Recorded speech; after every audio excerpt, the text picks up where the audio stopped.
السلام علیکم ناظرین، پاکستان دس ویک کے ساتھ میں ہوں آپ کی میزبان بشرا خان۔ جیسا کہ آپ کو معلوم ہے، پاکستان دس ویک میں ہم لیتے ہیں جائزہ سیاسی، کاروباری اور دیگر سرگرمیوں کا۔ اس ہفتے بھی ہم آپ کے لیے لے کر آئے ہیں تازہ اور منفرد رپورٹس۔ پاکستان چین کے ساتھ تعلقات سے 1 انچ بھی پیچھے نہیں ہٹے گا۔ نگراں وزیر اعظم کا کہنا ہے کہ پاک چین دوستی اعتماد اور باہمی احترام کی بنیاد پر قائم ہے۔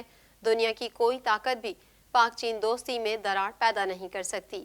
مزید جانیں گے اس رپورٹ میں۔ نگراں وزیر اعظم انوار الحق کاکڑ کا کہنا ہے کہ پاکستان چین کے ساتھ تعلقات سے 1 انچ بھی پیچھے نہیں ہٹے گا۔ تفصیلات کے مطابق نگراں وزیر اعظم انوار الحق کاکڑ اور چینی صدر شی جن پنگ کی ملاقات ہوئی۔ ملاقات میں انوار الحق کاکڑ نے بیلٹ اینڈ روڈ فورم میں مدعو کرنے پر شکریہ ادا کیا۔ نگراں وزیر اعظم کا کہنا تھا کہ دنیا کی کوئی طاقت بھی پاک چین دوستی میں دراڑ پیدا نہیں کر سکتی۔ نگراں وزیر اعظم نے کہا کہ گزشتہ روز کی تقریر ترقی کے آپ کے عظیم ویژن کی عکاس تھی۔ چین کے ساتھ تمام شعبوں میں تعلقات کو فروغ دیں گے۔ پوری دنیا کو بہت سے چیلنجز کا سامنا ہے۔ بیلٹ اینڈ روڈ منصوبہ درپیش چیلنجز سے نمٹنے کا بہترین ذریعہ ہے۔ ان کا کہنا تھا کہ چین کی ترقی سب کے لیے بہترین مثال ہے۔ چینی صدر کی وژنری قیادت میں پاکستان کے لیے بہت سے منصوبے ہیں۔ چین پاکستان کا تصویراتی شراکت دار ہے۔ اس موقع پر چینی صدر شی جن پنگ کا کہنا تھا کہ چین پاکستان کے ساتھ مختلف شعبوں میں تعاون کا فروغ چاہتا ہے۔ سی پیک پاکستان اور چین کے مضبوط تعلقات کا عکاس ہے۔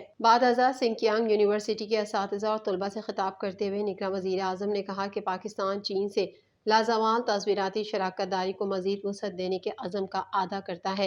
سنکیانگ صرف تجارتی اور مواصلاتی راہداری نہیں بلکہ دو عظیم قوموں کو جوڑنے کا باعث بھی ہے۔ انہوں نے کہا کہ ہمسایہ ہونے کے ساتھ ساتھ مشترکہ ثقافت کی وجہ سے سنکیانگ پاکستانیوں کے دلوں میں خصوصی اہمیت رکھتا ہے۔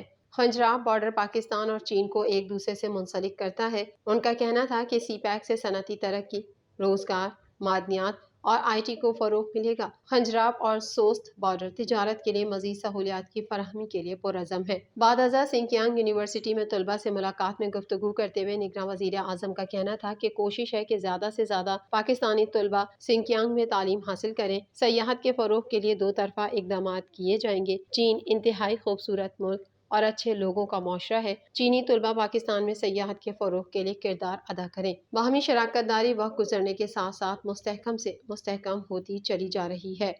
پاکستان ملک بھر میں انفراسٹرکچر کی ترقی کے لیے اقدامات اٹھا رہا ہے۔ نگراں وزیر اعظم کا کہنا ہے کہ ملک میں سیاحت کی ترقی کے لیے ریلوے اور روڈ انفراسٹرکچر انتہائی ضروری ہے۔ وزیر اعظم نے چینی کمپنیوں کے پاکستان میں منصوبوں کی پذیرائی کی۔ مزید جانیں گے اس رپورٹ میں۔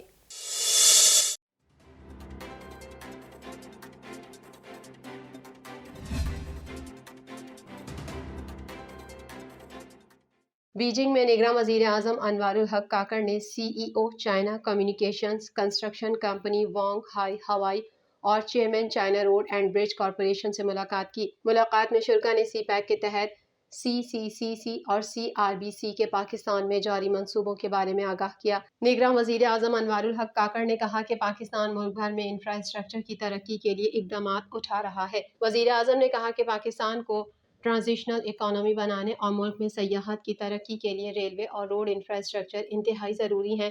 شرکاء نے پاکستان میں انفراسٹرکچر کی تعمیر، قابل تجدید توانائی اور دیگر شعبوں میں اپنی سرمایہ کاری بڑھانے میں گہری دلچسپی کا اظہار کیا۔ وزیر اعظم نے چینی کمپنیوں کے پاکستان میں منصوبوں کی پذیرائی کی اور ان کی سرمایہ کاری بڑھانے میں دلچسپی کا خیر مقدم کیا۔ واضح رہے کہ نگراں وزیر اعظم انوار الحق کاکڑ بیجنگ میں آزاد عالمی معیشت میں روابط کی اہمیت کے موضوع پر اعلیٰ سطح کے فورم میں شرکت کے لیے موجود ہیں۔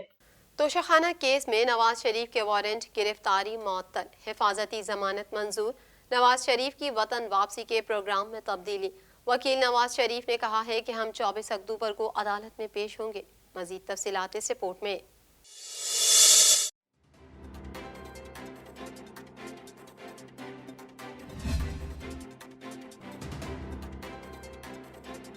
توشہ خانہ گاڑیوں کے کیس میں احتساب عدالت نے نواز شریف کے 24 اکتوبر تک وارنٹ گرفتاری معطل کرتے ہوئے ایئرپورٹ پر گرفتاری سے روک دیا، جبکہ قائد مسلم لیگ نون اور سابق وزیر اعظم نواز شریف کی اسلام آباد ہائی کورٹ سے ضمانت منظوری کے بعد وطن واپسی کے پروگرام میں تبدیلی کر دی گئی۔ احتساب عدالت کے جج محمد بشیر نے محفوظ فیصلے میں نواز شریف کی وارنٹ معطلی کی استدعا منظور کرتے ہوئے 24 اکتوبر عدالت پیش ہونے کا حکم دیا۔ سماعت شروع ہوئی تو سابق وزیر اعظم نواز شریف کے وکیل قاضی مصباح عدالت میں پیش ہوئے۔ وکیل قاضی مصباح نے موقف اپنایا کہ نواز شریف کو اشتہاری قرار دے کر دائمی وارنٹ جاری کیے گئے تھے۔ عدالت وارنٹ گرفتاری منسوخ کر دے کیونکہ نواز شریف پیش ہونا چاہتے ہیں۔ 24 اکتوبر کو عدالت میں یہ کیس سماعت کے لیے مقرر ہے اور 21 اکتوبر کو نواز شریف واپس آ رہے ہیں۔ وارنٹ گرفتاری منسوخ کرنا عدالت کا اختیار ہے۔ عدالت نے استفسار کیا کہ اتنا عرصہ کیوں نہیں آئے، وجہ کیا تھی، جس پر وکیل نے بتایا کہ جب وہ بیرون ملک گئے تھے وہ شدید بیمار تھے اور لاہور ہائی کورٹ نے بیرون ملک علاج کی اجازت دی تھی، جس کا حکم نامہ آج بھی موجود ہے کیونکہ وہ زیر التوا ہیں۔ ہم نے نواز شریف کے تازہ ترین میڈیکل رپورٹس بھی منسلک کی ہیں۔ نیب پروسیکیوٹر سہیل عارف نے کہا کہ اس درخواست میں عبوری ریلیف بھی مانگا گیا ہے۔ وکیل نواز شریف نے کہا کہ ہم 24 اکتوبر کو عدالت میں پیش ہوں گے اور اس کیس میں نیب کا کوئی وارنٹ گرفتاری نہیں ہے۔ ہمارے راستے میں صرف دائمی وارنٹ گرفتاری ہے اور ہم عدالت میں پیش ہونا چاہتے ہیں۔ نیب پروسیکیوٹر نے کہا کہ اس درخواست میں 2 ریلیف مانگے ہیں۔ یہ کہہ رہے ہیں کہ سرنڈر کرنا چاہتے ہیں اور یہ آنا چاہتے ہیں تو دائمی وارنٹ گرفتاری 24 اکتوبر تک معطل کر دیں۔ دوسری جانب قائد مسلم لیگ نون اور سابق وزیر اعظم نواز شریف کی اسلام آباد ہائی کورٹ سے ضمانت منظوری کے بعد وطن واپسی کے پروگرام میں تبدیلی کر دی گئی۔ سابق وفاقی وزیر اعظم نذیر تارڑ کا کہنا ہے کہ نواز شریف 21 اکتوبر کو اسلام آباد ایئرپورٹ پر لینڈ کریں گے۔ نواز شریف اسلام آباد ایئرپورٹ پر لیگل ایشوز نمٹانے کے بعد لاہور روانہ ہوں گے۔ اسی روز ہی اسلام آباد سے لاہور پہنچیں گے۔ فوجی عدالتوں میں سویلینز کے ٹرائل اور عام انتخابات کے کیسز سماعت کے لیے مقرر۔ سپریم کورٹ نے مقدمے کے فریقین کو باقاعدہ نوٹسز بھی جاری کر دیے۔ 5 رکنی لارجر بینچ 23 اکتوبر کو فوجی عدالتوں میں سویلینز کے ٹرائل کے خلاف کیس کی سماعت کرے گا۔ مزید جانتے ہیں اس رپورٹ میں۔ فوجی عدالتوں میں سویلینز کے ٹرائلز کے خلاف اور عام انتخابات کے کیس سپریم کورٹ میں سماعت کے لیے مقرر کر لیے گئے۔ سپریم کورٹ نے مقدمے کے فریقین کو باقاعدہ نوٹسز بھی جاری کر دیے ہیں۔ Chief justice of Pakistan justice Qazi Faez Isa, justice سردار طارق مسعود اور جسٹس اعجاز الحسن پر مشتمل کمیٹی کے فیصلے کے بعد عدالت عظمیٰ نے فوجی عدالتوں میں سویلینز کے ٹرائل اور عام انتخابات کے کیسز سماعت کے لیے مقرر کر دیے ہیں۔ سپریم کورٹ نے مقدمے کے فریقین کو باقاعدہ نوٹسز بھی جاری کر دیے۔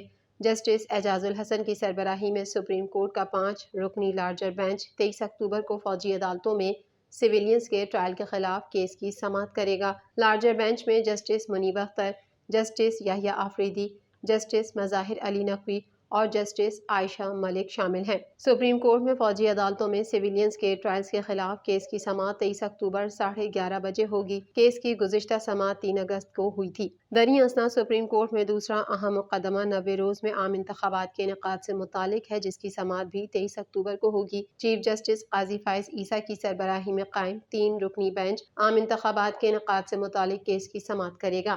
جسٹس امین الدین خان اور جسٹس اطہر من اللہ اس بینچ میں شامل ہیں۔ واضح رہے کہ ملک میں 90 روز میں عام انتخابات کے انعقاد کے لیے سپریم کورٹ بار اور پی ٹی آئی سمیت دیگر نے درخواستیں دائر کر رکھی ہیں۔ خبروں کے سلسلے کو مزید آگے بڑھائیں گے مگر یہاں وقت ہوا ہے ایک بریک کا۔